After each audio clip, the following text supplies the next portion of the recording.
Mga balitang gigising sa inyong umaga. Mga balitang kailangan mong malaman. Mapapakinggan sa ACS Balita sa 2x2.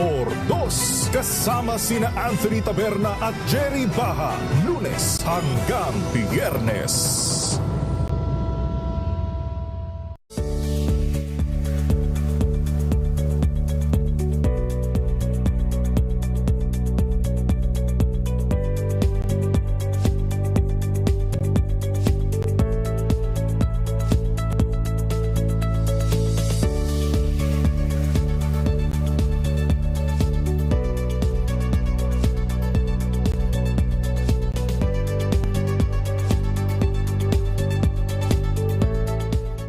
Ambalang Anthony Taberna at Jerry Baha ang gigising sa inyong umaga dahil lalatay ang humahagupit na diskusyon at komentaryo Lunes hanggang Biyernes sa 2x2.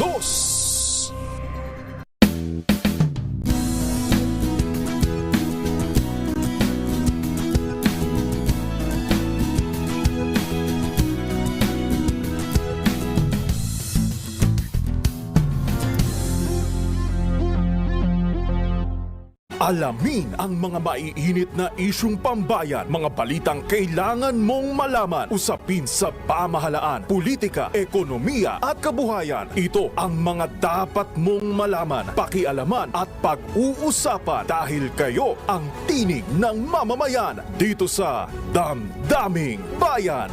Live sa DZRH Radio, DZRH TV at DZRH Digital. Kasama sina Lakay, Deo Macalma at Elaine Apit. Araw-araw, Lunes hanggang Biyernes. Damdaming Bayan.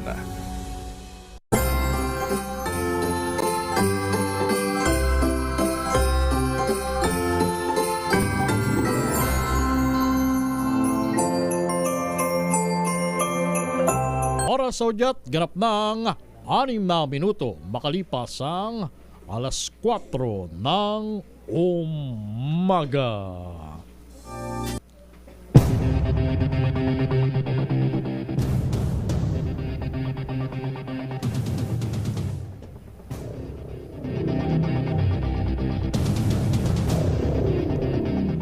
Ngayon ay araw ng Sabado. Ikasyampu tayo sa buwan ng Disyembre. Magandang umaga, Luzon, Visayas at Mindanao. Sa ngalan ni paring Raymond at Paas. Ito ang inyong lingkod, si Romel Fuertes. Para sa ating programang RH Balita Sabado.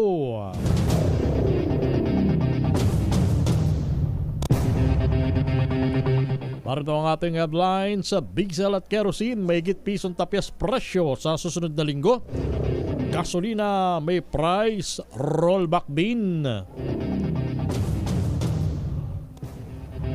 Paglalayag sa WPS ng unang batch ng volunteers na kasama sa Christmas Caravan lumarga na. 10 teroristang bawala Islamia patay sa opensiba na militar sa Lanao del Sur. Face mask policy muli pinatupad ng Bucor sa harap ng walking pneumonia. 11 piloto sa bumagsak na Piper plane sa Isabela na i-turn over na sa kanilang pamilya. Bulcamayo ibinaba na sa alert level 2 ng PBOX.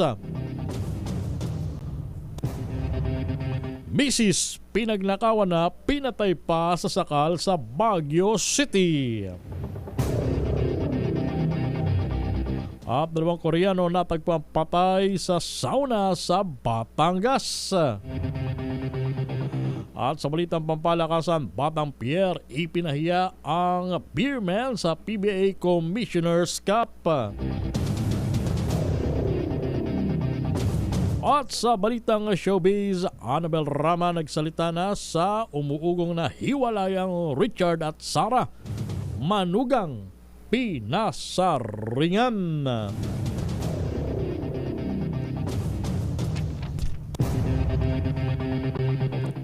Yan ang ulo ng mga balita at ngayon sa detalye.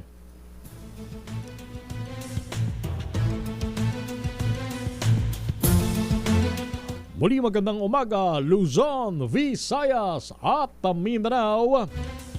Pilipinas, mahigit piso ang inaasahan tapias presyo sa produktong petrolyo sa susunod na linggo. Ito ay batay sa Minoplat Singapore Trading sa nakalipas na 4 na araw.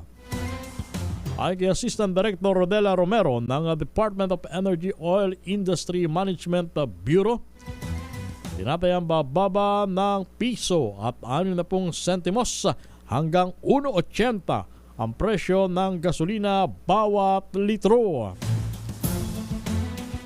1 pesos and 70 centavos hanggang halos 2 piso naman ang inaasang rollback sa diesel at 1.35 hanggang 1.45 ang tinatayang bawas talaga sa bawat litro ng kerosina. Noong December 5 ay tumaas ng 30 sentimos ang bawat litro ng gasolina habang 20 sentimos ang increase sa kerosene habang nag-rollback naman ng 30 sentimos ang bawat litro ng diesel.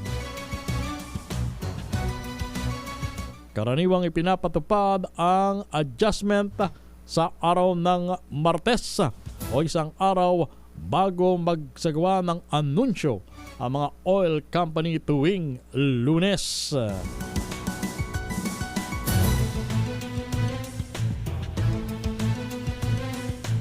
Labing isang minuto makalipas ang alas 4 ng umaga. Tumaas na ang presyo ng lechon sa bansa ilang linggo bago ang Kapaskuhan. Sa Laloma, Quezon City, umabot na ang halaga ng lechon sa 7,500. Ang pinakamaliit o yung 5 hanggang 6 na kilo lang ang bigat habang 17,500 pesos naman ang lechon na may bigat na 19 hanggang 22 kilo. Ayon sa may-ari ng lechon shop na si Luring Atencio, hindi pa stable ang presyo ng lechon ngayon kaya't maaari pa anyang tumaas ang halaga nito sa mga susunod na araw at linggo. Magandang umaga kay Aling Lydia De Roca. Good morning. Magaan na ipatutupad ng Land Transportation Office ang kanilang no registration, no travel policy sa buong Disyembre sa panahon ng Yuletide season. Ayon kay LTO Chief Vigor Mendoza, inatasan na niya lahat ng LTO enforcers, babalaan lamang ang drivers na hindi rehistrado ang mga sasakyan. Sinabi pa ni Mendoza na pansamantala lamang ang kanilang pagluwag sa mga delinquent motor vehicles at pagkatapos ng New Year celebration ay balik na muli sa dating paghihigpit. Naglagay na din niya sila ng priority lane para sa renewal ng registration sa lahat ng LTO office at magpapatuloy ito ngayong buwan ng Disyembre. Nasa 24 million o 65% na sasakyan sa bansa ang delinquent at karamihan sa mga may-ari nito ay hindi nag-renew ng rehistro ng kanilang sasakyan.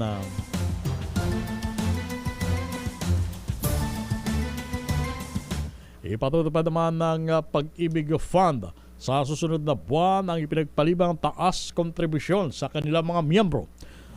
Ayon kay Pag-ibig CEO Marilyn Acosta, na ipadala nila kay Pangulong Ferdinand Bongbong Marcos ang memorandum na naaproba na ng board. Inaasahan na magiging 200 pesos na ang maximum contribution ng mga miyembro ng Pag-ibig at panibagong 200 pesos para sa share ng kanilang employer. Ipatutupad sana ang increase sa monthly fund salary noong 2021 at noong nakalipas sa taon at ngayong taon para maabot ang maximum na 10,000 pesos. Pero inurong sa Enero 2024 ang premium hike dahil sa epekto pa rin ng pandemya sa business community at maging sa mga miyembro ng Pag-ibig.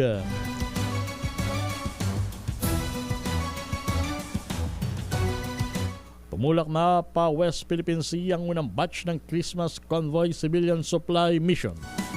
Ayon sa Atin ito Coalition, higit 40 volunteers na binubuo ng mga kabataan at student leader ang sumama sa naturang misyon. Pagdating sa El Nido, Palawan, sasamahan ang grupo ng mas malaking contingent na binubuo ng halos 100 mangingisda. Maglalayag ang Christmas convoy na may 40 bangka sa general vicinity ng Ayungin Shoal, Patag at Lawak Island upang mula Disyembre 10 hanggang 12 para mamagi ng donasyon at supply. Unang ipinanukala ng grupo na magdala ng pagkain sa BRP Sierra Madre sa Ayungin pero hindi sila pinayagan ng gobyerno dahil sa issue ng seguridad.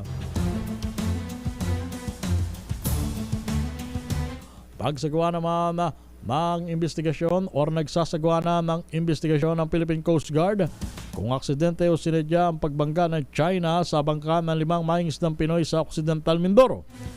Sa panayam ng DZRH, sinabi ni Coast Guard Rear Admiral Arman Balilo na ipinarating na nila sa China Maritime Safety Administration ang naturang insidente upang malaman ang katotohanan sa pangyayari. Pakinggan natin ang payag ni Rear Admiral Arman Balilo. Nasa Cebu to passage na siya. Pupuntahan po yung next port of call niya, yung Indonesia. At yun po ang gagawin namin, makipag-coordinate tayo. Kapunod po yung nangyari doon sa Pacific na Banggare. Pinuntahan natin doon sa next port of call niya at doon tayo nag-coordinate. Kinundi na din ni Balilo ang China sa pagsasabing hindi maituturing na ordinaryong maritime accident na nangyaring pagbangga ng Chinese vessel sa fishing boat ng mga mangingisdang Pinoy. Marito muli ang pahayag ni Rear Admiral Balilo. Kahapon nga po, nung minomonitor namin, nasa Cebu to passage na siya. Pupuntahan po yung next port of call niya, yung Indonesia.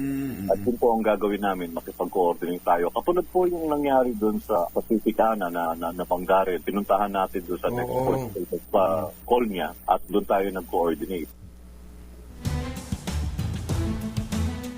Pinaalam naman ng Pilipinas sa China ang pagbangga ng isang Chinese vessel sa bangkang pangisda ng mga Pinoy sa Palawan Occidental, Mindoro.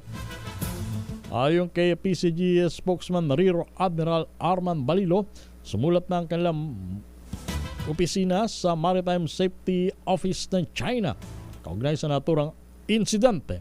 Sinabi ni Balilo na dapat panagutin ng Chinese flag vessel na MB Thai Hang 8 masumalpok sa Filipino boat FBCA Roel J habang sakay ang 5 mangingisda. Inimbestigahan na ng Coast Guard kung sinadyang banggay ng barko ng China ang bangka ng mga Pinoy na nagresulta sa pagkawasak nito. 17 minutos makalipas ang alas 4 ng umaga. Kayo nakikinig sa inyong programa ang RH Balita Sabado. Sa ngalan ni paring Raymond Paas, anyo po napapakinggan sa inyong papawid. Ito ang inyong lingkod, si Romel Fuertes. 10 miyembro ng teroristang Daula Islamia ang napatay ng Philippine Army sa Maguindanao del Sur. Kabilang sa nasawi ang isang nagpakilalang leader ng grupo sa isinagawang artillery at air offensive na militar sa mga bayan ng Montawal at Pagalungan sa Maguindanao del Sur, gayon din sa bayan ng Pikit sa Cotabato. Batay sa report ng 6th Infantry Division, pagsagawa sila ng pag-atake matapos tumanggap ng tawag mula sa mga residente kaugnay sa aktibidad ng mga terorista. Matukoy naman ng mga residente ang ilan sa mga nasawing terorista na kinilalang magkapatid na sina Omar Mindo at isang Ahmad Samsudin. Gayun din ang isang Sukarno Bantas, habang 3 naman ay kinilalamang sa alias na Amier, Mader at isang alias Bedu. Samantala, bukod sa mga nasawi ay 7 iba pa sa mga terorista ang nasugatan sa nabanggit na pag-atake.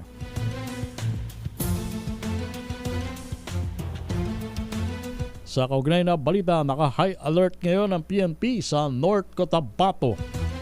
Ito'y dahil sa nangyaring bakbakan ng mga sundalo at grupo ng Dawla Islamia sa Talitay, Pagalungan sa lalawigan ng Maguindanao del Sur.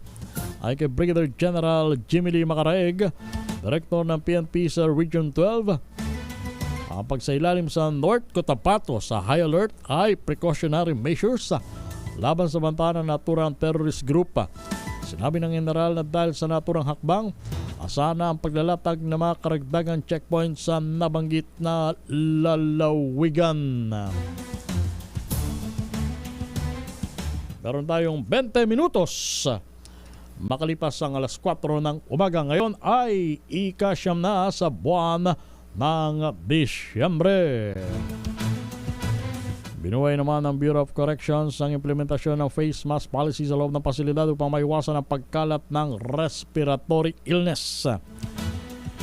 Ayon sa Bucor, inuobliga na magsuot ng face mask sa mga naka-duty na personnel, kaya hindi na mga bisita sa kanilang gusali at opisina.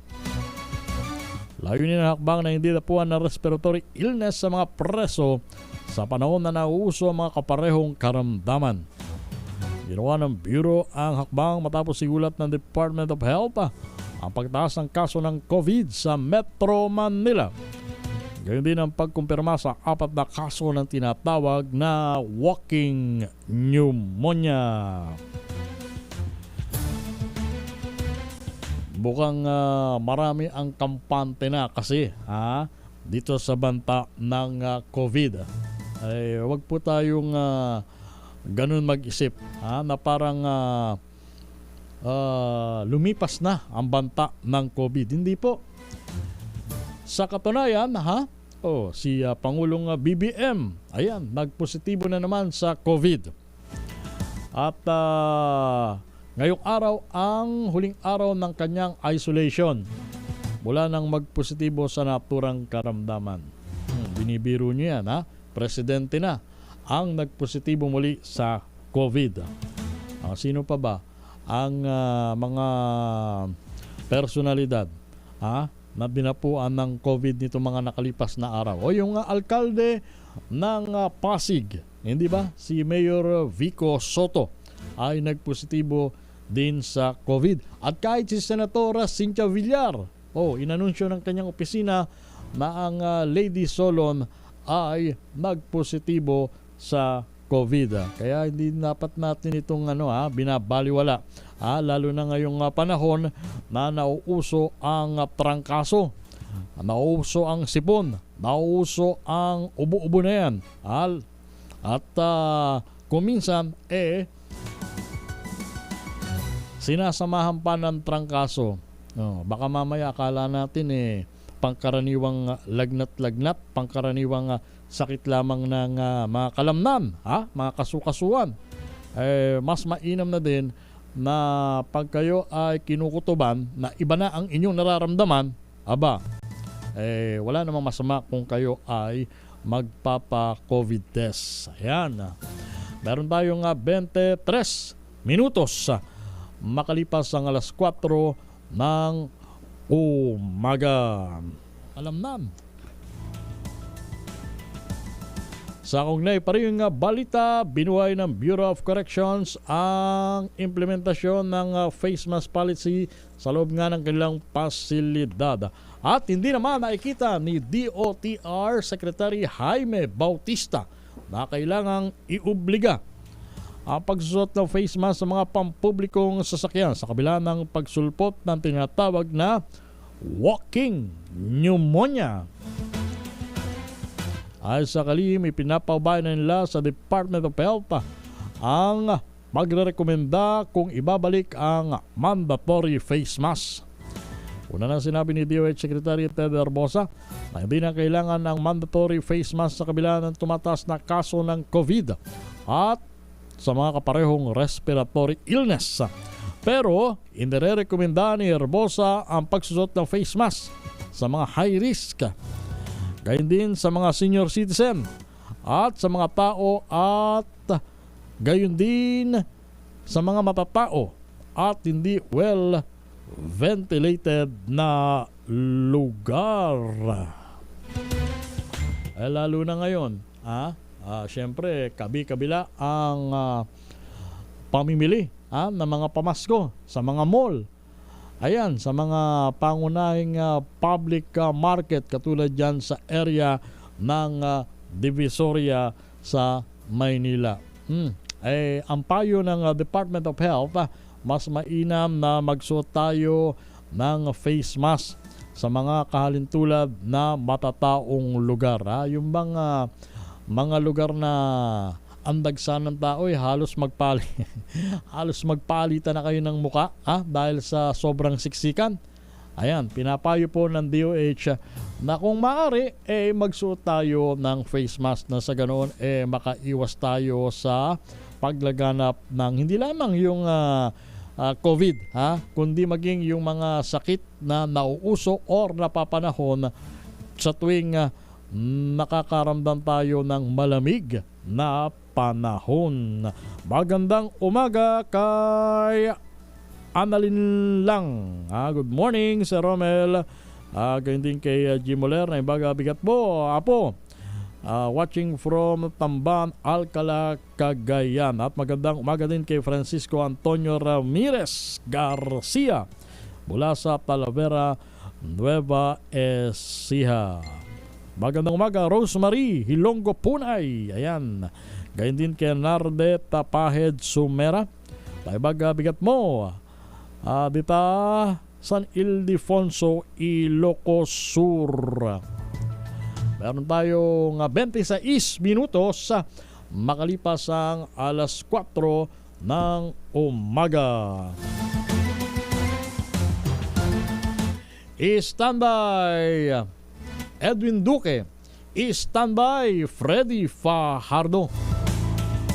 Inirekomenda ng isang infectious disease expert ang pagsusot ng face mask sa malalaking pagtitipon gaya ng Christmas party. Ayon kay Dr. Ronjan Solante, Pangulo ng Philippine College of Physicians, uso kasi ngayon ang influenza-like illness gaya ng pneumonia. Inimok din ni Solante ang publiko na hanggat maaari iwasan ang pagdalos sa malaki ang pagtitipon para hindi mahawa ng karamdaman. Idinin ng eksperto na malagang mabigyan ng edukasyon ng publiko tungkol sa mga dapat na pag-iingat laban sa respiratory disease.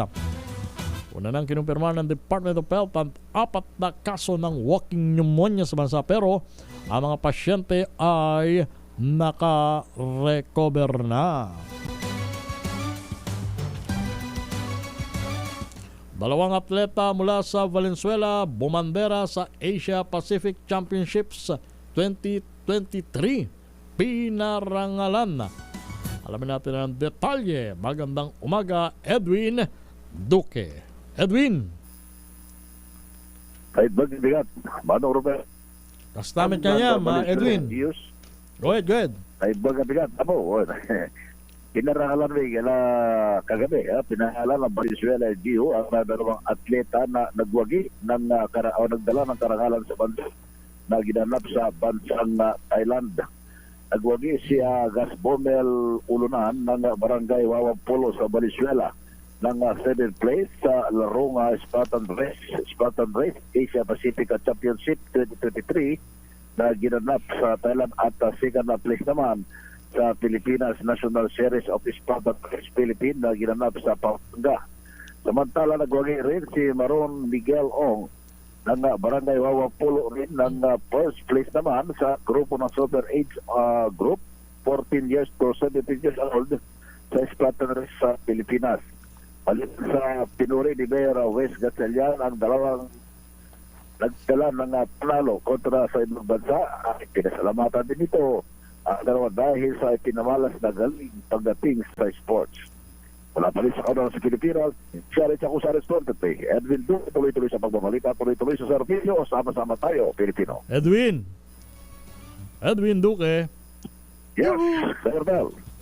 Diyan ba sa area mo sa Kamanaba, Edwin? nagsulputan na ba yung mga nagtitinda ng puto bongbong? Ha?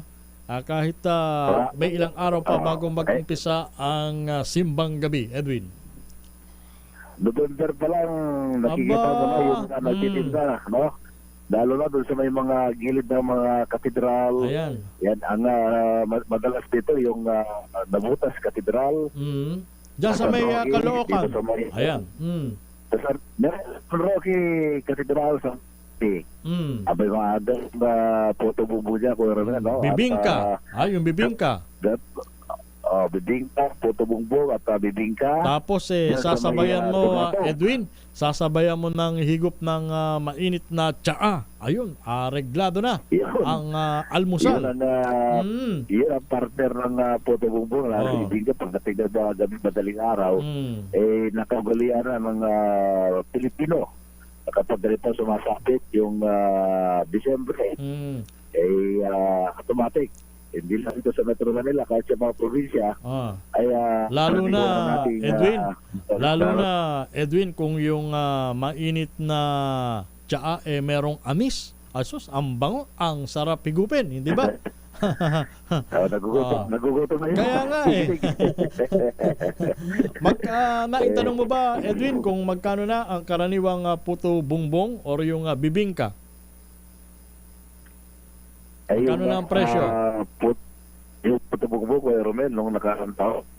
Kung di ko ako hindi pa nakabili pero nakikita yung kumbaga para nakikita mo yung kung sila nagluluto. Nung nakaraang taon yung puto bugbong abay 35 to 40 na. No, kung di ko Noong nakalipas na taon. Tumaas pa dahil nagtaasan yung presyo ng harina. Ay, syempre. Yung asukal, maraming nagtaasan ngayon, posibleng pumatong.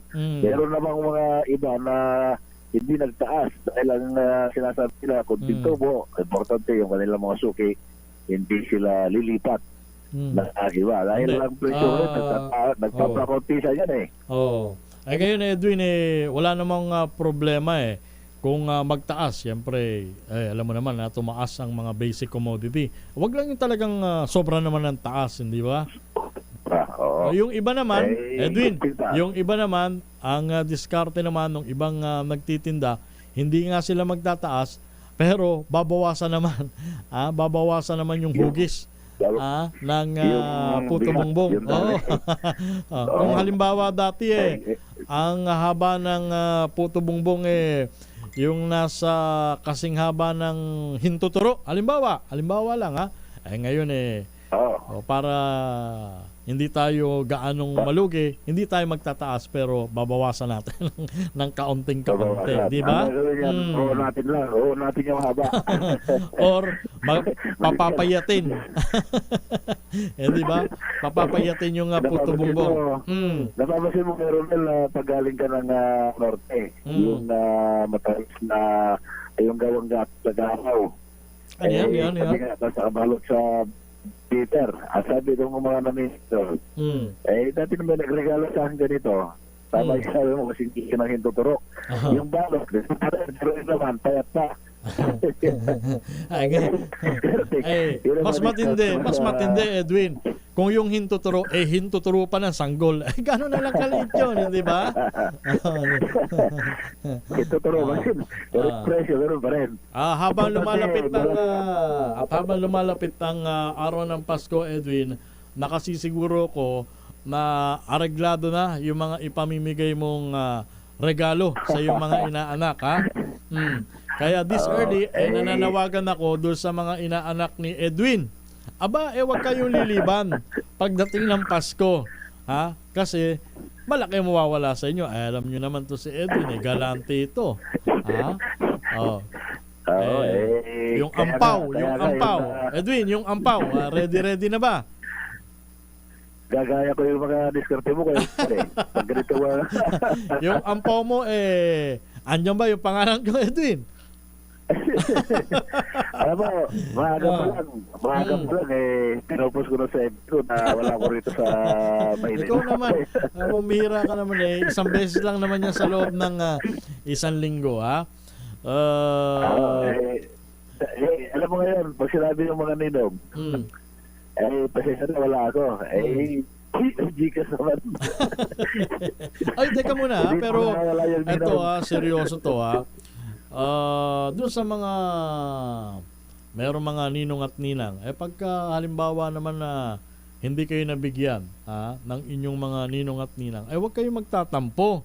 Baka naman talagang walang-wala si ninong at ninang.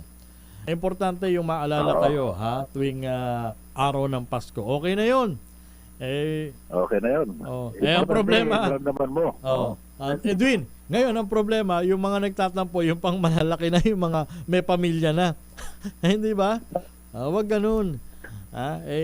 Kinuha Tama yung mga yun. ninong at ninang yan, hindi para kayo ay mag-expect na sa tuwing sasapit ang Pasko, merong ibibigay sa inyo. Yan, tama. Yung pagsalubog naman ng lalo na yung bagong taon, hindi naman lahat sa adaan yan. Yung maramdaman na sila'y nandyan, sila'y natika, yung pinaramdam nila na yung kanilang pagtayong extension na magulang sa yung buhay.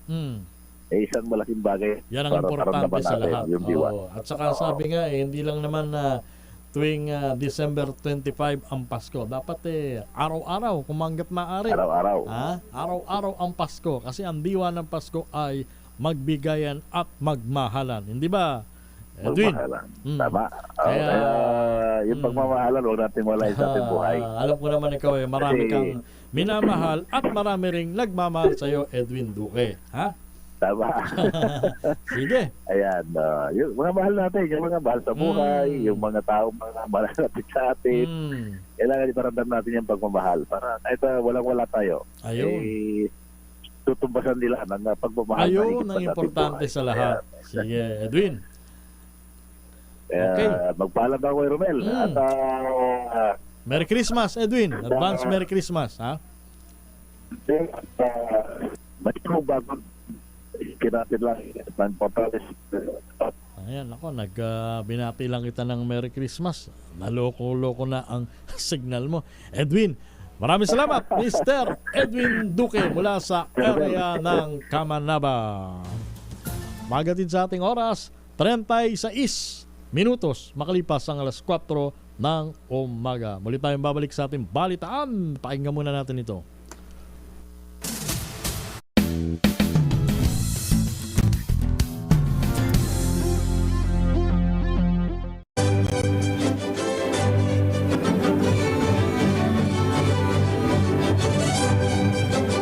Ako po si Lisa Macuja Elizalde na nag-aanyaya sa inyong samahan kami muli sa pagbabalik ng Art to Art alas 13:30 ng hapon dito sa DZRH Radio at DZRH News Television.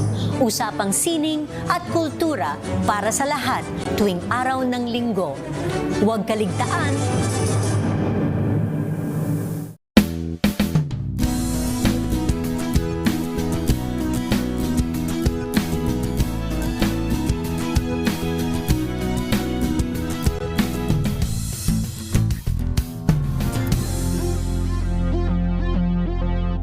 Bawat issue ay hihimayin at malalimang aaralin. Na iwan natin ang intelligence sa experts dun sa intelligence agencies ng gobyerno. Walang kontrobersyang palalampasin.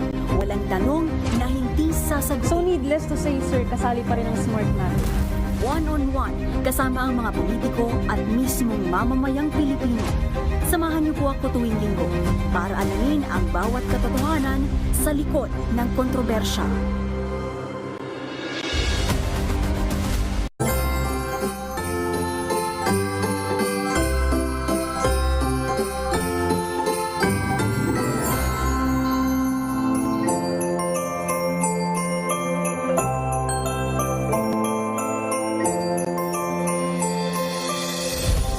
Ang wish ko ngayong Christmas ay syempre good health para sa lahat. Para ngayong Pasko, hindi lang sana physically healthy ang lahat, kundi mentally healthy rin. Correct ka dyan, Match Point, Millie. Ako naman ang wish ko po para sa lahat ng mga manggagawang Pilipino ay matanggap na ang ano pa nga ba? Christmas bonus dahil deserve mo at deserve namin yan sa isang taong pagtatrabaho. Ako naman ang wish ko this Christmas, sana lahat ng pamilyang Pilipino masarap ang handa ngayong Noche Buena at saka yung mga bata. Sana ma-receive nyo yung ampaw at saka pamasko kina Ninong, Ninang, Mommy at Daddy. Pero syempre hindi naman importante na magarbo o yung grande yung celebration natin this Christmas. Ang importante, magkakasama, tsaka nagmamahala ng buong pamilya. Nako, tama ka dyan, Pam. Ako naman, ang wish ko this Christmas ay para sa ating mga kabataan na mabigyan sila ng mas marami pang opportunity na mag-lead dito sa ating komunidad. Ako, mukhang nasabi niyo na lahat pero siguro yung sa akin, world peace. Wish ko na sana matapos na yung kaguluhan sa mundo at magkabati-bati na lahat ng tao. At syempre, mamayani ang pagmamahalan ng bawat isa. Uy, very Miss Universe ka naman dyan! Kaya naman mula po dito sa DZRH News Television, Merry Christmas and Happy New Year!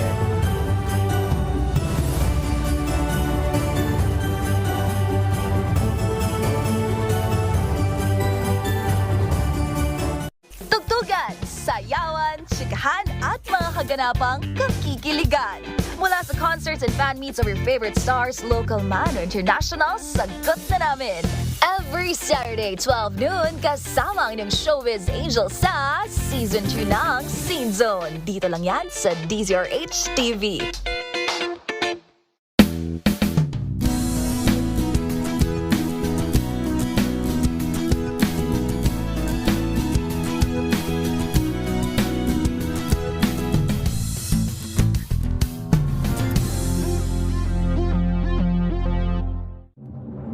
Sa ating balitaan, meron tayong 20 minutos. Bago sumapit ang alas 5 ng umaga, ngayon ay Sabado. Ika-siyam po tayo sa buwan ng Disyembre. DILG Secretary dumalaw sa burol ng napaslang na barangay Cheruman sa bayan ng Mangaldan, Pangasinan. Magalok ng kalating milyong pisong reward money sa sino ang makapagbibigay ng impormasyon para sa mabilis na pag-aresto sa suspect. Sa detalye, ibalita mo yan. RH number 38, Freddy Fajardo. Freddy!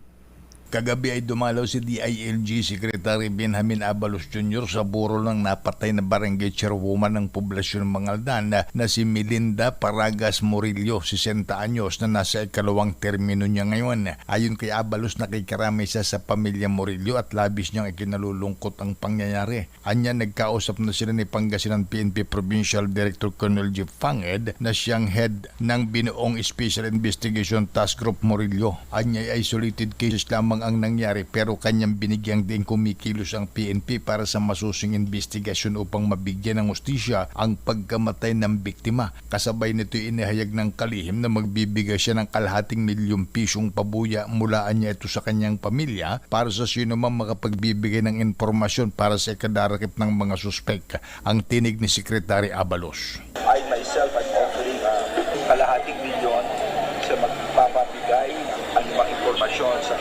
paghuli sa po sa mahal na barangay kapitan. Ito yung galing sa aking pamilya sana makatulong. Ayon naman kay Colonel Fanged, dalawang anggulo ang kanilang tinitingnan sa pagpatay kay Murillo at may person of interest na anya sila. Hindi pa muna anya pwedeng ilabas upang hindi ma-preempt ang ginagawa nilang investigasyon at inaasahan nilang mapapadali ang kanilang ginagawang pagsisiyasat lalo't naghayag si DILG Secretary ng pabuyang kalahating milyong piso. Magugunit ang alas 7:17 ng gabi ng Huwebes ng pagbabarli ng mga suspek ang biktima habang minamanehong kanyang SUV sa barangay Tibag, Mangaldan kung saan ay mag-isa lamang ito sa kanyang sasakyan na maganap ang ambush. Mula sa Action Radio Pangasinan, ito si Freddy Fajardo, RH38, tuloy-tuloy sa pagbabalita, tuloy-tuloy sa serbisyo, sama-sama tayo Pilipino. Maraming salamat, Freddy Fajardo. Ma-recover na mga labi ng piloto na matay sa bumagsak na aeroplano sa kabundukan ng Isabela. Ayon kay Isabela DRRMO Incident Management Team, naibaba na ng Sokol helicopter ang bangkay ni Captain Levi Abul II sa Tactical Operations Group 2 sa Kawayan City. Kinumpirma naman ni Atty. Constante Foronda Jr. na turnover na sa misis ng biktima ang kanyang bangkay. Magpapadala ang Philippine Air Force ng K9 tracker team sa crash site para hagilapin ang nag-iisang pasahero ng eroplano na pinaniniwalaang buhay pa. Primo Cañate, daibag bigat mo, apo. Pakibati ng 92nd na birthday, si Tio Rito Cañate ng Delphine Albano Isabela.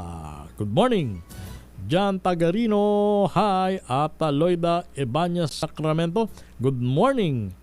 Ang sabi niya mula sa City of Santa Rosa sa probinsya ng Laguna. Ang niyo po napapakinggan sa Impapawid, ito ang inyong lingkod si Romel Fuertes. Sa ngalan siyempre ng aking kumpare si paring Raymond Dadpaas. Mula sa Alert Level 3, ibinabana ng PBOX sa Alert Level 2 ang bulkan ngayon dahil sa patuloy na paggina ng aktibidad dito. Ayon sa PBOX, namamaga pa rin ang katawan ng bulkan pero humina na ang lahat ng ground deformation at ang tinatawag na microgravity pressurization. Bumagsak na rin sa 859 tonelada bawat araw ay binubog ang asupre ng Mayon Volcano noong Huwebes mula sa pinakamataas na 4,756 na tonelada. Sinabi ng PBOX na malapit na ito sa baseline sulfur dioxide emission na 500 tonelada kada araw. Gayunpaman, bawal pa rin pumasok sa mga permanent danger zone, lalo na sa 6 km radius dahil posible pa rin ang biglaang pagputok ng aktibong bulkan. Magandang development ito sapagkat dahil nga sa naibaba na sa alert level 2 ang Mayon Volcano, pinaghahandaan na ang pagbalik ng mga residente sa kanilang mga kabayan mula sa mga evacuation center. At least kung magiging tuloy-tuloy ang pagkalma nitong Mayon Volcano, magpapasko sa kani-kanila mga bahay itong mga evacuee.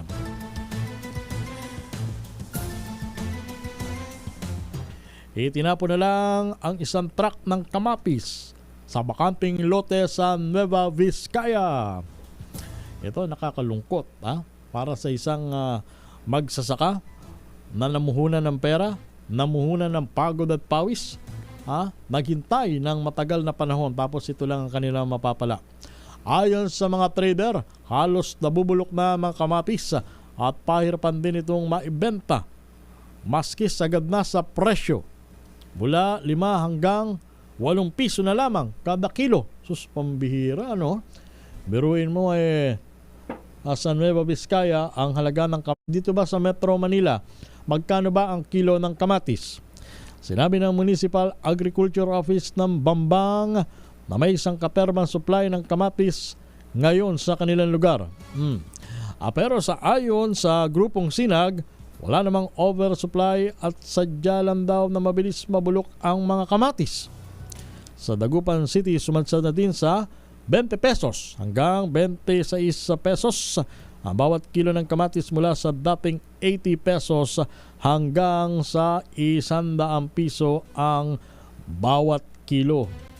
Malinaw na malaking lugi ang natamo ng mga magsasaka ng kamatis. Ano nga ba ang tunay na dahilan? Kasi ang binabanggit kabilang doon sa report ni Grace Sansano, meron daw oversupply ng aning kamatis sa Nueva Vizcaya. And therefore, pag merong oversupply, naturalmente na bagsak din ang magiging presyo nito sa mga pamilihan. Kaya yung iba, sa halip na mabulok, dahil nga hindi mabenta, ayun, katulad niyan. Biruin mo, isang truck ng kamatis. Ang itinatapon na lang sa isang bakanting lote. Binibiro nyo yan? Gaano kasakit para sa isang magsasaka na makita yung kanyang mga tinanim na kamatis, pinaghirapan, pinag-ipunan ng matagal na panahon, at the end of the day, makikita lang na itinatapon at hindi nabebenta. Ay sana naman tulungan ng Department of Agriculture itong mga kawawang magsasaka natin ng kamatis. Hindi lamang sa Nueva Vizcaya, kundi maging sa iba pang lalawigan na nakakaranas ng ganyang problema. Meron tayong 10 minuto bago sumapit ang alas 5 ng umaga. Sa kaugnay na balita, nagpatawag ng emergency meeting ang Department of Agriculture kasunod ng report na ang pagtatapon ng halos isang truck ng kamatis sa Nueva Vizcaya dahil nga sa sinasabing oversupply.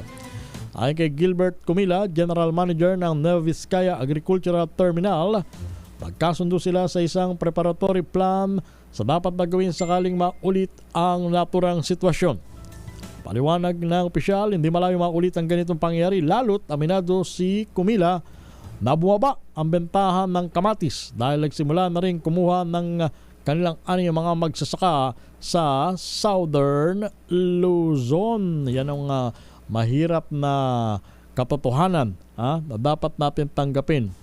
Ibiruin mo ang nagkukompetisyon, yung mga magsasaka mula sa norte at yung mga magsasaka ng kamatis mula sa Southern Luzon.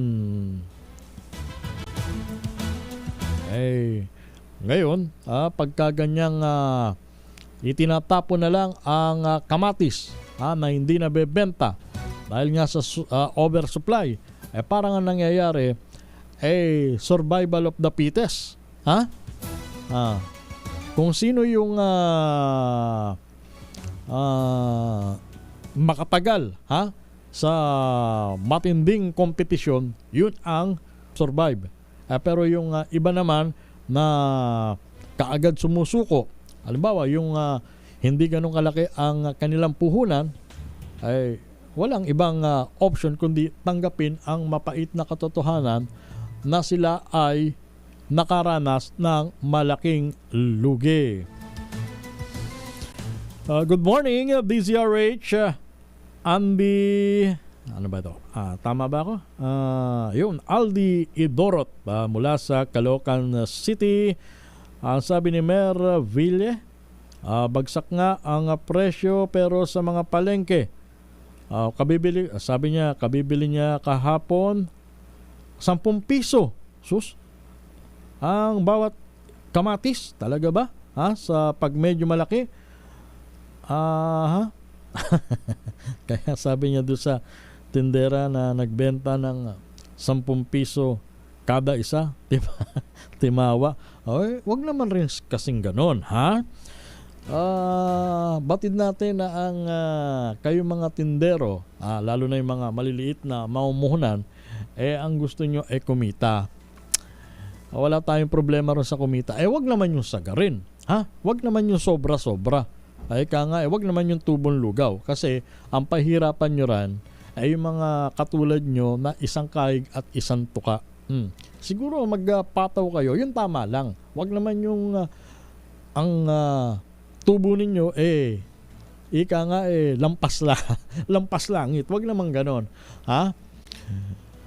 Meron tayong 7 minuto bago sumapit ang alas 5 ng umaga ngayong Sabado.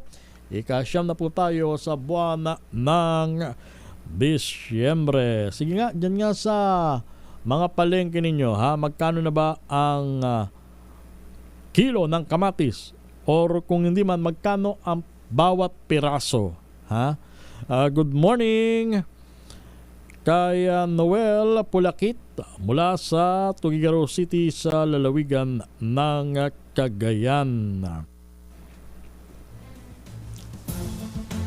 Primo Kamate. Ayan, nabasa ko na siya kanina. Ria Sato, magandang umaga. Stella Nunez Good morning from San Jose City, Nueva Ecija. Marami tayong mga balita, pero pakinggan muna natin ang paalalang ito.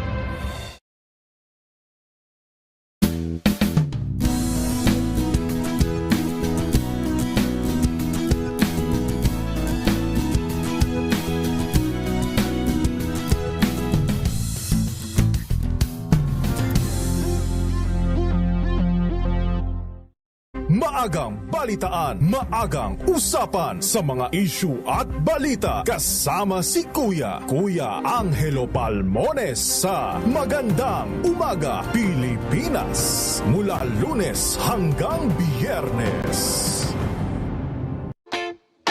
Huwag pahuhuli sa mga nagbabagang balita. Sumali sa aming Viber community, DZRH News at maging updated sa mga kaganapan sa loob at labas ng bansa. Mga balitang gigising sa inyong umaga. Mga balitang kailangan mong malaman. Mapapakinggan sa ACS Balita sa 2x2. Kasama sina Anthony Taberna at Jerry Baha. Lunes hanggang Biyernes.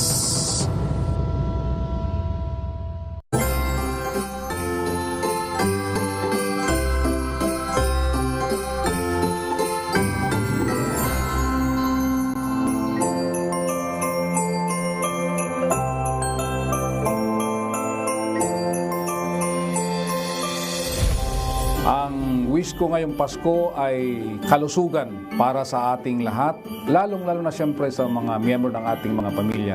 Tulong ng Department of Agriculture Cordillera sa mga magsasaka ang pagsasagawa ng crop rotation para maiwasan na masayang ang mga aming produktong agrikultural. Payag ito ng DA kasunod ng insidente na ang pagtapon sa isang truck ng kamatis sa gilid ng kalsada sa Ambagyo, Nueva Vizcaya. Ayon kay Jonathan Llanes, Public Relations Officer ng DA Cordillera, na hindi maituturing na oversupply dahil ang mga kamatis sa Benguet ay hindi naman nasayang. Kasabay nito ay nanawagan si Llanes sa mga magsasaka na pagpalit-palitin ang mga pananim sa bukid o magkaroon ng variety sa itinatanim na produkto para hindi maulit ang nangyari sa Nueva Vizcaya sa pagtatapon ng mga agri-products. Darito ang kanyang paliwanag. Pag nga po, tinikayat natin yung ating mga magsasaka na yung crop rotation. Hindi lamang po kamatis ng kamatis ang tinatanim. Tinatanim sa kanilang mga taniman. Maaari po namang maghanap pa po ng ibang klase or uri ng pananim. At para po hindi sumabay doon sa volume, there is a practice po kasi yung ating mga magsasaka kung magkaminsan, pag itong isang magsasaka ay nagtanim ng isang produkto at kumita, ang gusto ng ibang mga magsasaka, ganun din.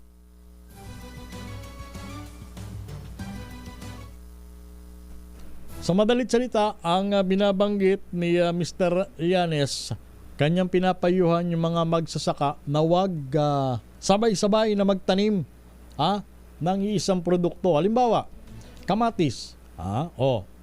Kamatis halimbawa sa isang barangay. Kami dito sa isang barangay, ang itatanim namin ay kamatis. Kaya kayo dyan sa kalapit na barangay ay wag kamatis ang itanim ninyo. Ayun ang kanyang binibigyan ng diin nang sa ganoon, halimbawa, dito kamatis, sa kabila sibuyas. Sa kabila naman ano pa ba ang itinatanim ibang agricultural products, kamote, patatas, ayan. Huwag kayong magsabay-sabay na magtanim ng kaparehong produkto. Nasa ganoon, pagdating ng anihan, hindi kayo ang magkakaroon ng mahigpit na kompetisyon. Ayun ang gusto niya sabihin eh. Huwag maging sabay-sabay sa pagtatanim ng iisang variety ng produkto. Pero parang ang hirap ipaliwanag niyan kasi yung mga magsasaka natin ay lalo na yung mga talagang lumaki sa bukid, alam nila kung ano ang panahon na nararapat magtanim ng halimbawa ay kamatis. Paano mo ipapaliwanag yan? Syempre pagka halimbawa inaasinta nila ngayong Disyembre, panahon ideal na magtanim ng kamatis, paano mo makukumbinse yung ibang magsasaka na magtanim ng ibang variety? Hindi ba? Nako. Ang oras natin ay meron pa tayong 1 minuto bago sumapit ang alas 5 ng umaga. Sa Samar, mahalang kamatis. Ang sabi ni Downjo Lipata, good morning. Sabi niya dapat pamigay na lang ang kamatis. Sayang. Juanita Estacio, happy birthday kay Engkar Estacio Raranggol. At magandang umaga din kay Max Balingit. Advance happy birthday daw kay Marta Costuna Balingit sa December 12. Marami pa tayong mga balita susunod sa Tambayan sa Radyo.